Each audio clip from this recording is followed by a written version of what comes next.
নমস্কার, কেমন আছেন সবাই? বাংলা ইনফরমেশন ইউটিউব চ্যানেলে আপনাদের সবাইকে স্বাগত জানাই। আজকে এসে গেছি আরেকটা নতুন ভিডিও নিয়ে। আজকে আলোচনা করব ভারতীয় রেলওয়ের তরফ থেকে একটি নতুন চাকরির বিজ্ঞপ্তি ভারতীয় রেলের পক্ষ থেকে একটি নতুন চাকরির বিজ্ঞপ্তি প্রকাশিত হয়েছে, যেটি প্রকাশিত হয়েছে রেলওয়ে রিক্রুটমেন্ট বোর্ডের তরফ থেকে। সেটি হচ্ছে অ্যাসিস্ট্যান্ট লোকো পাইলট হিসাবে। তো ভিডিওটি শুরু করার আগে সবার কাছে আরেকবার বলি, আমার নতুন ছোট্ট চ্যানেলটিকে তোমরা লাইক করো, সাবস্ক্রাইব করো এবং পাশে থাকা বেল আইকনটিকে অন করে আমার সঙ্গে থাকো। তো চলুন আজকে ভিডিওটি শুরু করি।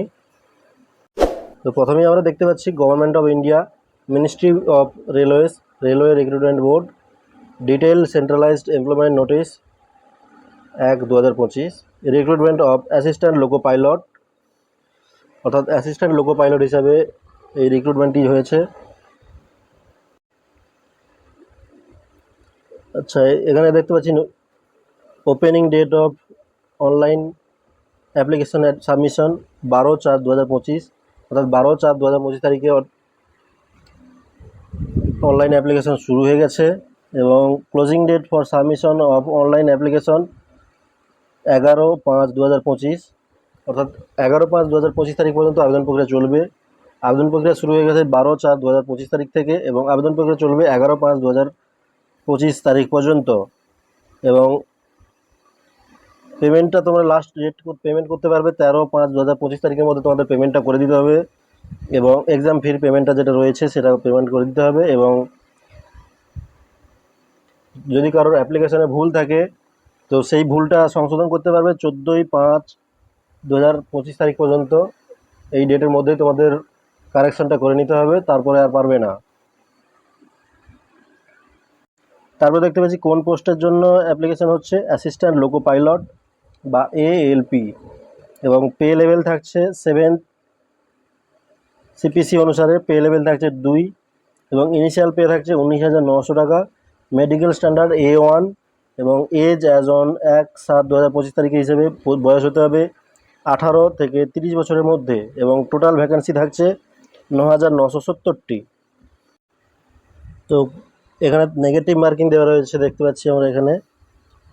তো যারা যারা পরীক্ষা দেবে তারা অবশ্যই মনে রাখবে যে এই পরীক্ষাটিতে নেগেটিভ মার্কিং রয়েছে। There will be negative marking at 1/3 mark for every wrong answer, অর্থাৎ প্রত্যেক একটা ভুলের জন্য 1/3 নম্বর নেগেটিভ মার্কিং রয়েছে। এটা বিশেষ করে মাথায় রাখতে হবে। এবং রয়েছে in both CBT 1 and CBT 2, অর্থাৎ কম্পিউটার বেসড অ্যাপটিটিউড টেস্টের যে পরীক্ষাটা হবে পরে, সেটার জন্য কোনো নেগেটিভ মার্কিং থাকবে না। এবং ব্যান্ড আইটেম রয়েছে, অর্থাৎ যে সমস্ত জিনিসগুলো পরীক্ষা কেন্দ্রে নিয়ে যাওয়া সম্পূর্ণভাবে নিষেধ করা আছে সেগুলো হচ্ছে electronic gadgets, mobile phone, bluetooth, pen drive, laptop, calculator, smart watch, এরকম ধরনের জিনিসপত্র নিয়ে যাওয়া বারণ করা রয়েছে। সেই সঙ্গে রয়েছে chain, bracelets, hearing AIDS, wallet, belts, shoes, metallic wires, এই সমস্ত জিনিসগুলো পরীক্ষা কেন্দ্রে নিয়ে যাওয়ার জন্য নিষেধ করা হয়েছে।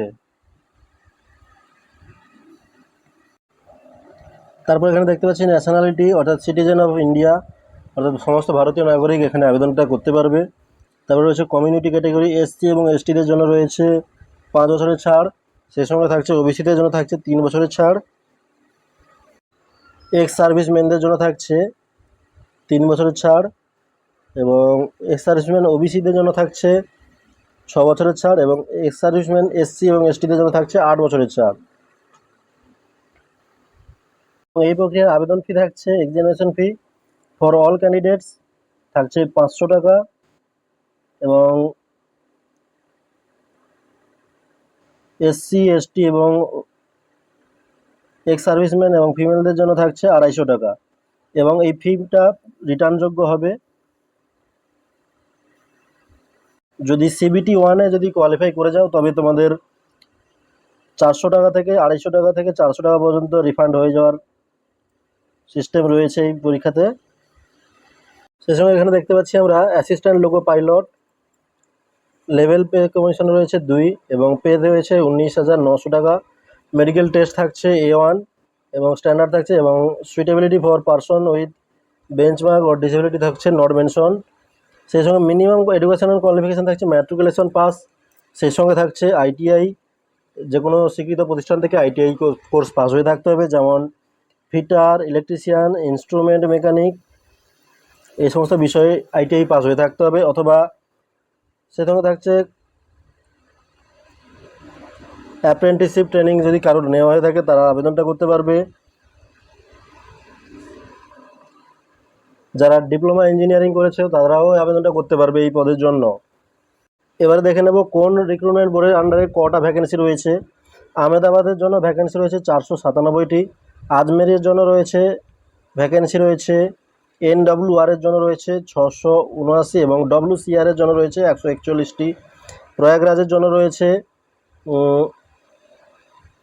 এনআরের জন্য রয়েছে 80টি এবং এনসিআরের জন্য রয়েছে 508টি, ভোপালের জন্য রয়েছে ডব্লিউআর রয়েছে 46টি এবং ডব্লিউসিআর রয়েছে 618টি, ভুবনেশ্বরের জন্য রয়েছে ইসিওআরের জন্য রয়েছে 928টি, বিলাসপুর এসইসিআরের জন্য রয়েছে 568টি, চণ্ডীগড় রয়েছে এনআর রয়েছে 433টি ভ্যাকেন্সি, চেন্নাই রয়েছে এসআর ভ্যাকেন্সি রয়েছে 362টি, গোরখপুর এনইআর রয়েছে ভ্যাকেন্সি 100টি, গুয়াহাটি এনএফআর ভ্যাকেন্সি রয়েছে 30টি, Jammu and Srinagar NR vacancy রয়েছে 8টি, সেই সঙ্গে রয়েছে কলকাতা এসইআর ভ্যাকেন্সি রয়েছে 262টি এবং ইআর ভ্যাকেন্সি রয়েছে 458টি, মালদা রয়েছে ইআর 410টি এবং এসইআর রয়েছে 24টি, মুম্বাই রয়েছে এসসিআর ভ্যাকেন্সি রয়েছে 22টি, সিআর রয়েছে 376টি এবং ডব্লিউআর রয়েছে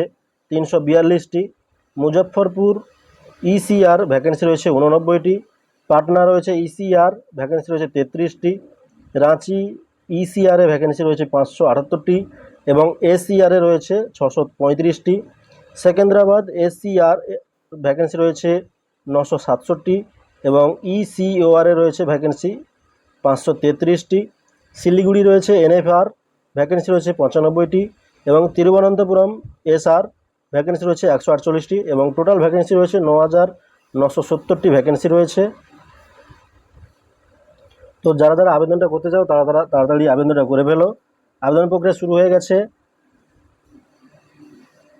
12/4/2025 তারিখ থেকে এবং আবেদন প্রক্রিয়া চলবে 13/11/5/2025 তারিখ পর্যন্ত আবেদন প্রক্রিয়া চলবে। তো যারা যারা আবেদন করতে চাও তারা তাড়াতাড়ি আবেদনটা করে ফেলো। ভ্যাকেন্সি অনেক রয়েছে, 9970টি ভ্যাকেন্সি রয়েছে। তো বন্ধুরা, আমার যদি ভিডিওটি ভালো লেগে থাকে তবে লাইক করো, কমেন্ট করো এবং সেই সঙ্গে চ্যানেলটিকে সাবস্ক্রাইব করে আমার সঙ্গে থাকো। ধন্যবাদ।